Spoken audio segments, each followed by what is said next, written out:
जय हिंद दोस्तों। तो फिर से एक नई वीडियो में आप लोगों को स्वागत है। चैनल पर नए तो चैनल को सब्सक्राइब कर लीजिएगा। आज की इस वीडियो में हम लोग अर्धनारीश्वर चैप्टर नंबर 4 का ऑब्जेक्टिव क्वेश्चन देखने वाले हैं, जो काफ़ी ज़्यादा एग्जाम में आने वाला सवाल है। तो आप लोग वीडियो के लास्ट तक बने रहिएगा। तो हम टोटल आप लोग का ऑब्जेक्टिव क्वेश्चन बता दें कि यहाँ पर 25 लेके आए हैं, ताकि जितने भी एग्जाम में आने वाला सवाल है 2010 से लेकर 2025 तक जितने भी आप लोग को आया हुआ सवाल है, उस सभी को आज की वीडियो में हम लोग करने वाले। तो आप लोग वीडियो के लास्ट तक बने रहिएगा और चैनल पर नए तो चैनल को सब्सक्राइब कर लीजिएगा। चलिए स्टार्ट करते हैं। चैप्टर नंबर 1 से स्टार्ट करते हैं। यहाँ पर चलिए पहला नंबर क्वेश्चन क्या कह रहा है, तो आप लोग वीडियो के लास्ट तक बने रहिएगा और चैनल पर नए तो चैनल को सब्सक्राइब कर लीजिए। चलिए यहाँ पर नंबर 1 है कि अर्धनारीश्वर पाठ के लेखक कौन है। तो इसका लेखक कौन हो जाएगा बाबू, तो ऑप्शन बी याद रखिएगा, रामधारी सिंह दिनकर जो अर्धनारीश्वर पाठ के लेखक हैं। ये आप लोग चैप्टर पढ़े होंगे तो काफ़ी ज़्यादा इंपॉर्टेंट चैप्टर है, तो आप लोग इसे जरूर पढ़ लीजिएगा अगर नहीं पढ़े हो तो। चलिए दूसरा नंबर क्वेश्चन देखते हैं यहाँ पर कि रामधारी सिंह दिनकर की रचना कौन सी है। तो रामधारी सिंह दिनकर की रचना ऑप्शन डी याद रखिएगा, अर्धनारीश्वर है। कौन सी रचना है, तो अर्धनारीश्वर। चलिए आगे चलते हैं। तीसरा नंबर क्वेश्चन है और काफ़ी ज़्यादा इंपॉर्टेंट, हम बता दिए आप लोग को कि 2010 से लेकर 2025 तक जितने भी पूछा गया सवाल है सभी को हम लेकर आए हैं। चैप्टर 2 से जितने पर सवाल पूछा गया है, टोटल सवालों की संख्या 25 है, जो काफ़ी बार एग्जाम में पूछा गया और रिपीटेड क्वेश्चन है, बार बार रिपीट भी किया है। तो आप लोग वीडियो को लास्ट तक बने रहिएगा और चैनल पर नए तो चैनल को सब्सक्राइब कर लीजिएगा। यहाँ पर ध्यान दीजिएगा, दिनकर जी के जन्म बिहार के किस जिले में हुआ था। तो दिनकर जी के जन्म बिहार के, आप लोग याद रखिएगा, बिहार के ऑप्शन बी याद रखिएगा, बेगूसराय में। बेगूसराय में हुआ था। दिनकर जी के जन्म बिहार के किस जिले में हुआ था, तो बेगूसराय में हो जाएगा, ऑप्शन बी याद रखिएगा। चलिए आगे चलते हैं। चौथा नंबर क्वेश्चन देखिए यहाँ पर कि अर्धनारीश्वर में किस गुण का समन्वय है। अर्धनारीश्वर जो चैप्टर आप लोग पढ़े हैं, चौथा नंबर चैप्टर, तो उसमें किस गुण का है, तो नारी और पुरुष दोनों का गुण का है। अर्धनारीश्वर मतलब आधा नारी और आधा पुरुष, तो ऑप्शन सी इसका करेक्ट हो जाएगा, नारी और पुरुष दोनों का। चलिए आगे चलते हैं। 5 नंबर क्वेश्चन आप लोग ध्यान दीजिएगा और चैनल पर नए हम बार बार चैनल को सब्सक्राइब करने के लिए बोल रहे हैं, ताकि जितने भी बोर्ड एग्जाम से रिलेटेड हम वीडियो बनाएंगे आप लोग को नोटिफिकेशन मिल सके। और इंपॉर्टेंट वीडियो को भी सूचना देते रहते हैं, तो आप लोग चैनल को सब्सक्राइब कर लीजिएगा, ताकि आप लोग को एग्जाम की दृष्टि से कोई भी आप लोग को कमी न रहे। यहाँ पर ध्यान दीजिएगा, दिनकर जी की पहली काव्य पुस्तक कौन सी बेस्ट सेलर किताबें ऑनलाइन खरीदे थे। तो यहाँ पर ध्यान दीजिएगा, पांचवा का जो करेक्ट आंसर हो जाएगा, यहाँ पर प्राण भंग खरीदे थे, ऑप्शन डी याद रखिएगा, प्राण भंग। वीडियो थोड़ा लॉन्ग न हो जाए इसलिए हम थोड़ा सा फास्ट करा रहे हैं, तो आप लोग वीडियो के लास्ट तक बने रहिएगा, ताकि सभी वीडियो आप लोग सभी क्वेश्चन को देख सके। काफ़ी ज़्यादा इंपॉर्टेंट क्वेश्चन है, वीवीआई क्वेश्चन है, 25 क्वेश्चन है, पर आप लोग को 100% गारंटी आने वाला क्वेश्चन है, क्योंकि 2000 यहाँ पर 10 से लेकर 2025 तक जितने बार चैप्टर 4 से आया हुआ सभी क्वेश्चन को हम लोग कर आए हैं। यहाँ पर ध्यान दीजिएगा, दिनकर जी की पहली कविता किस पत्रिका में प्रकाशित हुई थी। तो जो दिनकर जी की पहली कविता थी वो छात्र सहयोग में, कौन सी कविता थी, छात्र सहयोग, जो छात्र सहयोग थे, जो दिनकर जी के पहली यहाँ पर क्या थी, कविता थी। चलिए आगे चलते हैं। आगे आप लोग ध्यान देना है। 7 नंबर क्वेश्चन क्या कर रहा है कि दिनकर जी की पहली कविता की प्रकाशित हुई, कब प्रकाशित हुई। अब कब यहाँ पर पूछ रहा है, ये भी काफ़ी बार पूछा गया है। तो 1925 में, 1925 में प्रकाशित हुई। तो ये आप लोग याद रखिएगा, 1925 में। चलिए अगला क्वेश्चन देखते हैं। अगला क्वेश्चन क्या कर रहा है, यहाँ पर ध्यान दीजिएगा। 8 नंबर क्वेश्चन की ओर चलते हैं। 8 नंबर क्वेश्चन है कि दिनकर जी के अनुसार यदि पति विचार है तो पत्नी क्या है। ये आप लोग बताना है। ये कविता में आप लोग को पढ़ने के लिए है कि दिनकर जी के अनुसार यदि पति विचार है तो पत्नी क्या है। तो आप लोग याद रखिएगा, 8 का करेक्ट आंसर हो जाएगा, ऑप्शन नंबर सी हो जाएगा, भावना है। क्या है, भावना है। ये आप लोग को चैप्टर नंबर 4 में पढ़ने वाला है। चलिए आगे चलते हैं।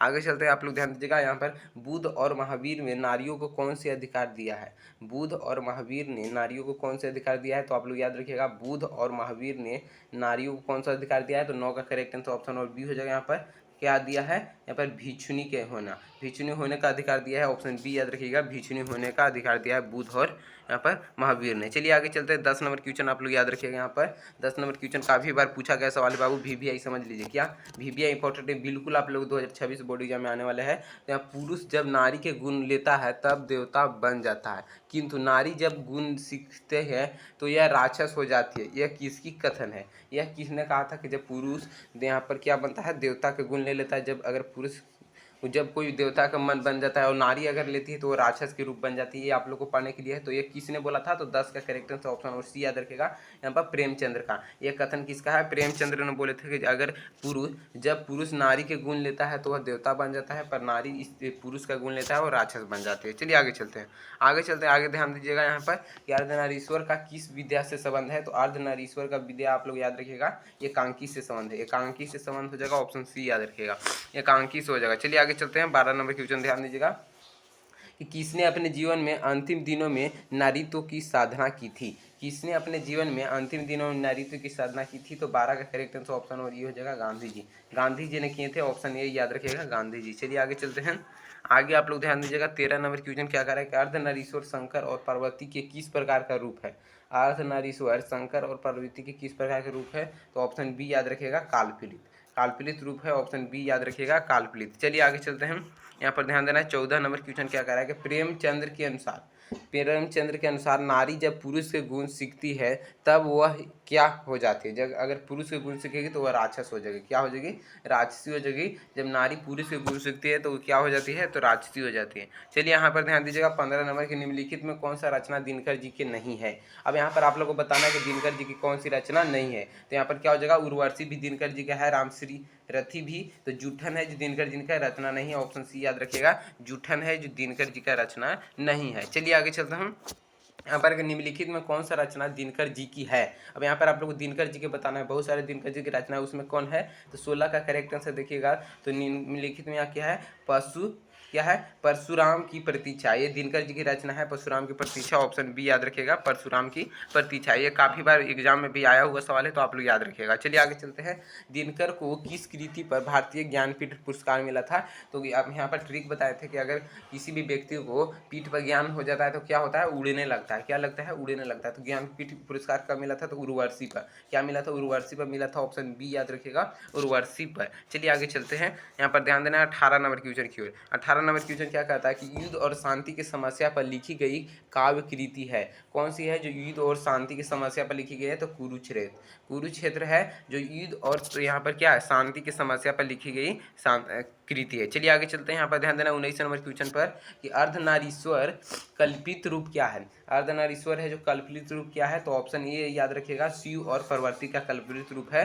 दोनों को मिक्स को अर्धनारीश्वर कहते हैं, जो शिव और पार्वती हैं। चलिए आगे चलते हैं, 20 नंबर क्वेश्चन आप लोग याद रखिएगा कि यहाँ क्या है, गंधारी थी। गंधारी कौन थी, तो गंधारी आप लोग याद रखिएगा दुर्योधन की माँ थी। गंधारी कौन थी, दुर्योधन की माँ थी, ऑप्शन ए याद रखिएगा। चलिए आगे चलते हैं, 21 नंबर के प्रेमचंद्र थे।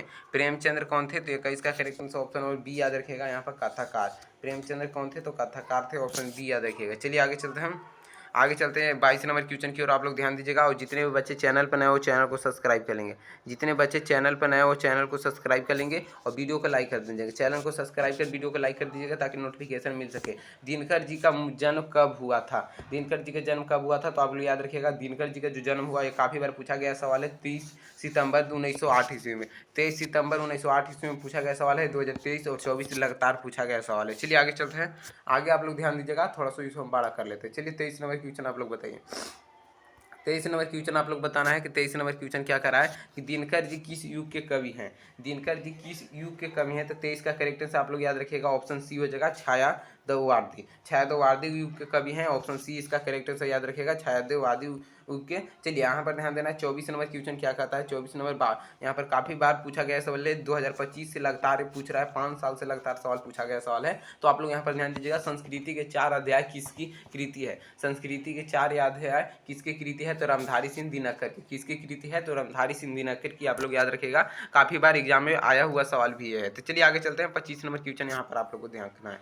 25 नंबर क्वेश्चन क्या कर रहा है, यहाँ पर काफ़ी बार एग्जाम में ये भी सवाल आया हुआ है, 23-24 में पूछा था, 2 साल लगातार पूछा था, पर फिर 25 में पूछा है। तो आप लोग याद रखिएगा, कौन सी कृति रामधारी सिंह दिनकर की लिखी हुई है, कौन सी है, तो शुद्ध कविता की खोज। क्या है जगह, ऑप्शन शुद्ध कविता की खोज है, जो रामधारी सिंह दिनकर द्वारा लिखी गई है। तो जितने यहाँ पर 25 हम क्वेश्चन करा दिए जो 2010 से लेकर 2025 तक में चैप्टर यहाँ पर 4 से पूछा गया सवाल था। तो हम सभी क्वेश्चन बैंक से उठाकर उसे हम यहाँ पर लेकर आते हैं। तो आप लोग को ये इतने 25 क्वेश्चन में कितना सही हुआ कमेंट करके जरूर बताइएगा। और चैनल पर नया तो चैनल को सब्सक्राइब कर लीजिएगा। अगला चैप्टर का इंतजार कीजिए। सभी चैप्टर को हम बारी बारी से क्वेश्चन बैंक के माध्यम से सभी क्वेश्चन हम इंपॉर्टेंट करा देंगे, ताकि आप लोग को एग्जाम में इससे ज़्यादा नहीं आएगा।